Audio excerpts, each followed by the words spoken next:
আসসালামু আলাইকুম। আজকে আমি কথা বলবো ডিম নিয়ে। এটি একটি আয়রন সমৃদ্ধ খাবার যা শিশুকে 6 মাস বয়স থেকে দেওয়া যেতে পারে এবং এটি অ্যালার্জিক রিঅ্যাকশন করে। শিশুকে ডিম সার্ভ করার আগে যে সাবধানতাগুলো অবলম্বন করব তার মধ্যে প্রধান হলো শিশুকে অবশ্যই আমরা প্রপার সিদ্ধ ডিম দিব। কখনোই শিশুকে আনকুকড বা অসিদ্ধ ডিম দিব না, যেটি শিশুর জন্য মারাত্মক এবং এটি দ্বারা শিশুর ফুডবোর্ন ডিজিজ হতে পারে, যেমন সালমোনেলা। এবং শিশুকে ডিম দেওয়ার আগে আমরা অবশ্যই চেক করব এটি ভাঙা কিনা অথবা নষ্ট কিনা। ভাঙা অথবা নষ্ট ডিম কখনোই আমরা শিশুর ক্ষেত্রে ব্যবহার করব না। ডিম নিয়ে আমাদের একটি কমন প্রশ্ন, শিশুকে আমরা কোন বয়স বা কখন থেকে ডিম দেওয়া শুরু করব। আমরা যখন একটা শিশুকে প্রথম সলিড খাবার দেওয়া শুরু করি, অর্থাৎ 6 মান্থের পর থেকে একটা শিশুকে ডিম দেওয়ার উপযুক্ত সময়। ডিম যেহেতু অ্যালার্জিক রিঅ্যাকশন করে, সেক্ষেত্রে সামান্য পরিমাণে সাদা অংশ এবং কুসুমের অংশ শিশুকে আমরা প্রোভাইড করব। এতে যদি কোনো শিশুর অ্যালার্জিক রিঅ্যাকশন করে, সেক্ষেত্রে আমরা স্টপ করে দিব অথবা ডাক্তারের পরামর্শ নিয়ে পরবর্তী সিদ্ধান্ত নিব। ডিম কি শিশুর স্বাস্থ্যের জন্য উপকারী?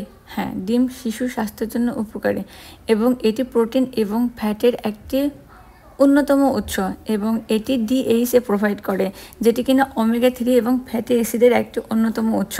এছাড়াও ডিমের মধ্যে রয়েছে iodine, iron, zinc, vitamin A, B12 এবং ডিমের এই উপাদানগুলো শিশুর growth, development, brain health, red blood cell functioning, immunity, test protection, metabolic process, বোন ডেনসিটি এবং চোখের যে ভিশন প্রসেস থাকে এখানে হেল্প করে। ডিমের মাধ্যমে যেহেতু ফুডবর্ন ডিজিজ ছড়ায়, সেক্ষেত্রে আমাদের কিছু সাবধানতা অবলম্বন করতে হবে। বাচ্চাদেরকে যখন আমরা ডিম দিব তখন আমাদের 100% কনফার্ম হতে হবে যে ডিমটি প্রপার সিদ্ধ কিনা। প্রপার সিদ্ধ ডিম ছাড়া আমরা কখনোই বাচ্চাকে ডিম দিব না। এবং আরেকটা জিনিস যদি আমরা কনফার্ম করতে পারি তাহলে অনেক ভালো হয়, সেটি হচ্ছে যে মুরগি থেকে ডিম নেওয়া সেই মুরগিটি সালমোনেলা ভ্যাকসিন আন্ডারে আছে কিনা, এটা যদি আমরা কোনোভাবে আইডেন্টিফাই করতে পারি তাহলে অনেক ভালো হয়। বাচ্চাদেরকে ডিম দেওয়ার ক্ষেত্রে কখনই ভাঙা অথবা নষ্ট ডিম আমরা দিব না। যদি ফ্রিজারে ডিম রাখতে হয়, সেক্ষেত্রে টেম্পারেচারটা আমরা মেনটেন করব। এই ফ্রিজারের টেম্পারেচারটা 40 ডিগ্রি ফারেনহাইট অথবা 4 ডিগ্রি সেলসিয়াস তাপমাত্রা হতে হবে, অথবা নর্মাল ঠান্ডা তাপমাত্রায় রাখতে পারে। এবং বাচ্চাদেরকে ডিম দেওয়ার আগে ডিমের উপরে যে শেল আছে এটা ভালোভাবে আমরা ক্লিন করে নেব। এবং রান্না করার সময় আমাদের হাত এবং যে ডিশে আমরা রান্না করব এই পাত্রটা আমরা ভালোভাবে ওয়াশ করে নেব। এতে কন্টামিনেশন হওয়ার কোনো চান্সেস থাকে না এবং রোগবালাই ছড়ানোর কোনো সম্ভাবনা থাকে না। যদি আমরা ফ্রিজ থেকে ডিম বাচ্চাদেরকে দেই, সেক্ষেত্রে অ্যাটলিস্ট 2 ঘন্টা আগে আমরা বের করে রাখবো।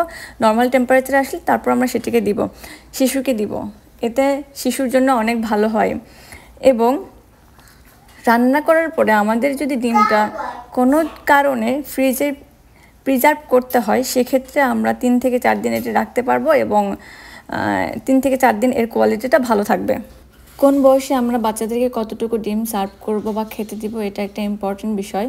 যখন একটা বাচ্চার বয়স 6, 9 অথবা 12 মাস হয়, তখন কিন্তু বিভিন্ন স্টেজের মধ্যে দিয়ে ওরা বড় হতে থাকে। 6 মাসের বাচ্চার সাথে কিন্তু 9 মাসের বাচ্চার মিল থাকে না এবং 12 মাসের বয়সের বাচ্চার কিন্তু মিল থাকে না। সুতরাং 6 মাসের বাচ্চাকে খাবার দেওয়ার ক্ষেত্রে আমাদের অনেকটাই সাবধানতা অবলম্বন করতে হয়। আর এখন আমরা যেহেতু সবাই বাচ্চাদেরকে নিজে হাতে খাওয়ানোর অভ্যাসটা করতে চাই এবং এটা অনেক ভালো একটা জিনিস, এর মাধ্যমে বাচ্চা অনেক কিছু শিখতে পারে। সো বাচ্চাকে যখন আমরা নিজে হাতে খাওয়ার জন্য ডিম দিব, তখন খাবারের সাইজ বা আকারটা একটু বড় হবে। 9 মাসের বাচ্চার ক্ষেত্রে একটু মিডিয়াম সাইজ হবে এবং 12 মাস বয়সে রেগুলার যে খাবার বা নর্মাল সাইজের খাবারটাই আমরা বাচ্চাদেরকে প্রোভাইড করব। এতে বাচ্চাদের জন্য ইজি হবে এবং কোনো ধরনের দুর্ঘটনা না হওয়ার সম্ভাবনা থাকে। এবার আসি ডিম খাওয়া নিয়ে কিছু কথা। ডিম খাওয়ার ব্যাপারে আমরা 2 ধরনের শিশু আইডেন্টিফাই করতে পারি। প্রথম ধরনের শিশু যারা ডিম খেতে চায় এবং দ্বিতীয় ধরনের শিশু যারা কিনা ডিম কোনোভাবেই খেতে চায় না। প্রথমত আমি কথা বলি যে শিশুগুলো ডিম খেতে চায়, তারা আবার চয়েস করে। কেউ সিদ্ধ ডিম পছন্দ করে, কেউ পোস্ট ডিম পছন্দ করে, কেউ ভাজি ডিম পছন্দ করে। তো যে শিশুগুলো ডিম খেতে পছন্দ করে তাদের ক্ষেত্রে তো বাবা মার অতটা হেডেক বা প্যারা থাকে না। সে যেভাবে পছন্দ করে তাকে সেভাবে দিলেই সে খেয়ে ফেলে। এবার কথা বলি যে শিশুগুলো আসলে ডিম খেতে চায় না, সে কেন ডিম পছন্দ করে না, তার ডিমে কোথায় সমস্যা এটা আগে আইডেন্টিফাই করতে হবে, সেটা সলভ করে তারপর দিতে হবে।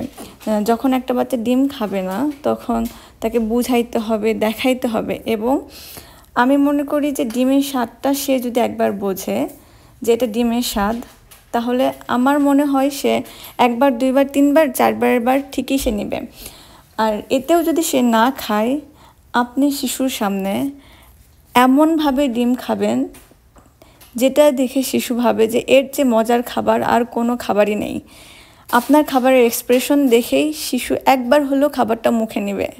ঠিক এইভাবে আপনি তাকে খাওয়ার অভ্যস্ত করতে পারেন। আমার ছেলে যেহেতু ডিম পোস্ট খেতে পছন্দ করে, আমি ওকে ডিম পোস্ট দিলে ও পুরোপুরি একটা ডিম খেতে পারে। যে শিশুগুলো ডিম একবারেই খেতে চায় না তাদেরকে আমরা বিভিন্ন খাবারের সাথে মিক্স করে দিতে পারি, যেমন নুডলসের সাথে দিতে পারি, খিচুড়ির সাথে দিতে পারি, স্যুপের সাথে দিতে পারি। আপনার সন্তান যে খাবারটা সবচেয়ে বেশি পছন্দ করে সেই খাবারের সাথে মিক্স করে দিতে পারেন। এতে তার খাওয়ার অভ্যাসটা চেঞ্জ হবে। আর অনেক বাচ্চা আছে যে ডিমের গন্ধটাই নিতে পারে না, তাদেরকে একবারে দেওয়ার কোনো দরকার নেই, আস্তে আস্তে দিয়ে অভ্যস্ত করাটাই উত্তম। আমরা চেষ্টা করব শিশুদের খাদ্য তালিকায় প্রতিদিন কমপক্ষে একটা ডিম রাখার জন্য।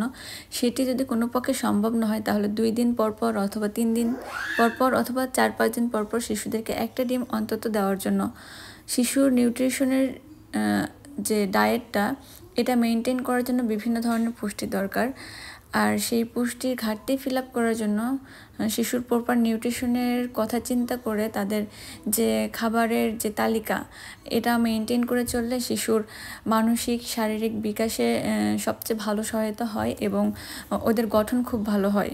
একটা শিশুর প্রথম থেকে যদি কোনো শারীরিক ঘাটতি বা পুষ্টিহীনতা থাকে তাহলে সেই বাচ্চাগুলো যতই বড় হোক না কেন এই ঘাটতিটা ফিল আপ করা খুব টাফ হয়ে যায়।